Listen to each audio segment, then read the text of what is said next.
You operate in an interesting area. You are in a sector where perhaps you see the first signs of demand for the construction and for the mining industries. So let's talk about some of the work that you've been doing and the kind of demand that you have been seeing. Everybody's been talking about the necessary recovery being underway. Mm-hmm. Are you seeing it in terms of demand for the cranes that the miners and the construction companies use?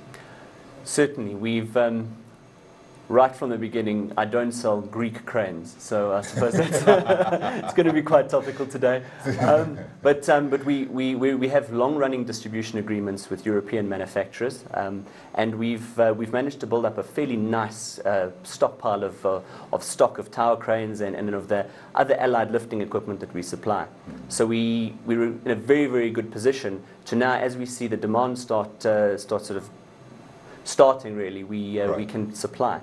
So on the Medupi project, on the Kusile project, we're starting to see that our core client base, which are listed construction companies, and then the client themselves, Eskom and the people doing air-cooled condensers like Alstom and GEA, are now planning. I think they've got a secure source of income now in terms of that World Bank loan, and I think that those two projects are progressing quite nicely, and we're seeing uptake in demand. We've also seen exploration out into new mines on the African continent, also within South Africa. Sure. And then demothballing projects on some of the older power stations, which are also very nice. And in terms of our specific skill set, we're not just supplying the equipment; we're supplying some of the engineering sort of that goes with putting a tower crane in place in terms of that retrofit. Yeah. Now, between the two, between mining and construction, where would you say you're seeing most of the demand coming from? We're certainly seeing a lot of the demand coming from construction, but construction of infrastructure. Right. Not necessarily. I mean, I think that we all know the woes of the residential sector, so we do see industrial that sector and is still flat, if you like. Very much so. Yeah. Okay. Okay. So it's more on the industrial side. Indeed, there are a couple of new.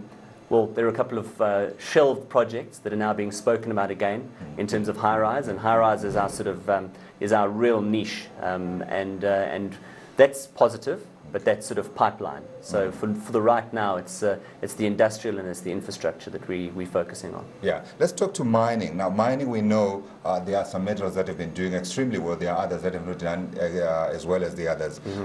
We know coal has been in demand, obviously, because of Eskom here, and the prices internationally have been good. And we also know platinum has also been surging along with gold. Yeah.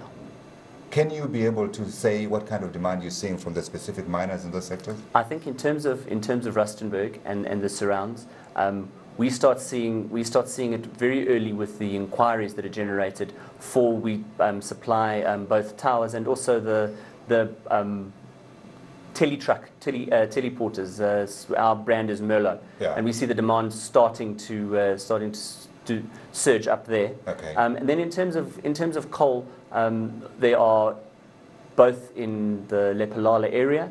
They're big coal fields, and also in the Witbank coal fields. And we can see that that there's the construction that you would normally see with prospecting going on around those areas. So that's very positive for us. Right. Now, that's in South Africa. What about outside South Africa? I know you have told me you operate also in Mozambique. You are also in Angola, the DRC a little bit. What kind of demand is there? We've seen I think, increased cooperation in amongst SADC, and that's been very positive in as far as skills and resources and things from South Africa, from South African very experienced gold miners and coal miners like Randgold Resources, etc. And we, to a large extent, follow those kind of clients up into Africa, and we've seen specifically in Central Africa a lot of positive spin being generated from prospecting there. When you talk mining, you can't stop talking about the DRC and the kind of difficult environment it is, particularly for guys like you who have to bring in that large equipment that will be used in there. How difficult is it, and what are conditions like there? The road infrastructure is sometimes better, sometimes worse than the potholes we used to in Sandton. But we do have logistical problems. Tower cranes are like large Meccano sets, so to move a crane into an area like that, the planning has got to be in place.